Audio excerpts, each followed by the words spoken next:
Devrani Jadani।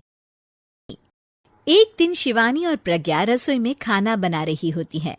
तभी प्रज्ञा को रसोई में एक चूहा दिखता है और वो जोर से चिल्ला पड़ती है, दीदी वो देखो चूहा। वो डर के स्लैब पर चढ़ जाती है। अरे चूहा ही तो है, तू तो ऐसे डर रही है जैसे तूने कोई भूत देख लिया हो। कितनी डरपोक है तू भी ना प्रज्ञा।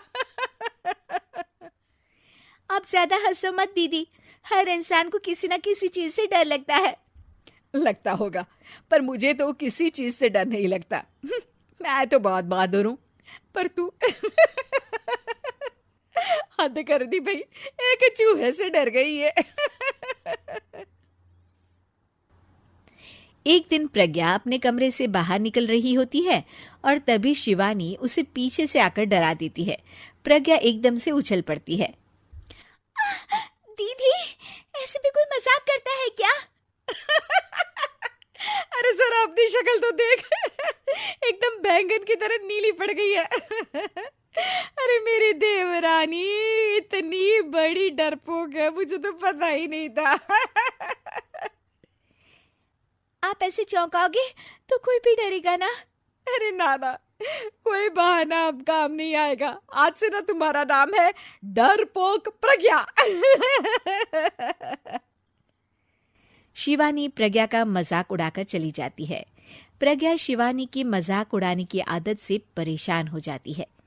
जब देखो मेरा मजाक उड़ाती रहती है, इनकी शिकायत तो मम्मी जी से करनी ही पड़ेगी मुझे।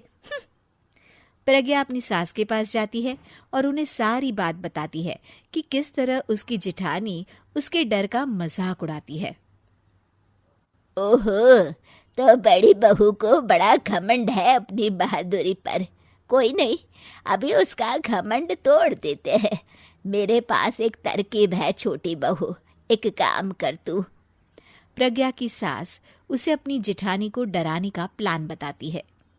ये तो बहुत अच्छा आइडिया है मम्मी जी, क्या बात है। आइडिया सुनकर लग रहा है कि आप अपने बचपन में काफी शरारती रही होंगी मम्मी जी। अब आएगा मजा मेरी बहादुर जेठानी जी को। प्रज्ञा अपनी जेठानी को डराने का एक प्लान बनाती है। रात में वो शिवानी के पास जाती है और कहती है, दीदी मुझे ना बहुत डर लग रहा है। क्या हुआ मेरी डरपोक देवरानी? दीदी मैं छत पर गई ना तो मुझे ऐसा लगा कि कोई वहां है।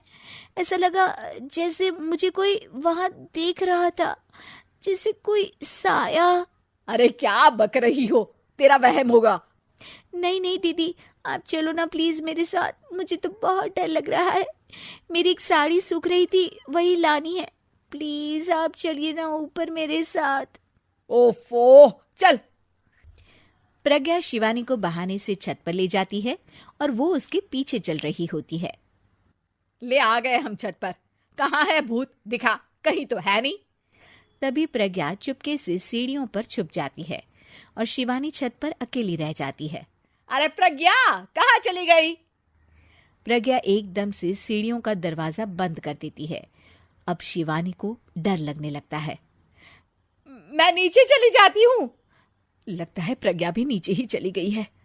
तभी उसके सामने एक खुले बाल सफेद साड़ी में औरत खड़ी होती है। शिवानी उस औरत को देखकर डर जाती है।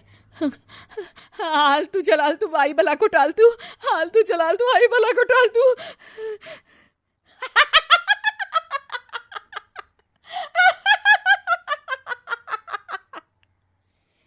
चुड़ैल की हंसी सुनकर शिवानी बुरी तरह डर जाती है।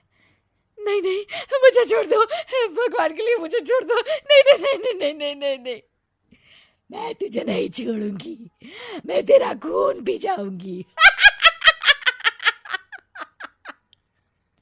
तभी चुड़ैल की हंसी उसकी सास की हंसी में बदल जाती है।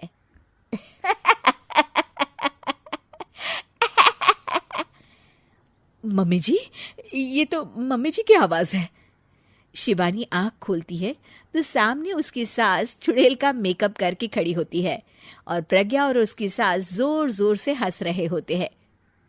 क्यों मेरी बहादुर जेठानी जी, आप तो कहती थी कि आप किसी से नहीं डरती। ये तुमने अच्छा नहीं किया प्रज्ञा।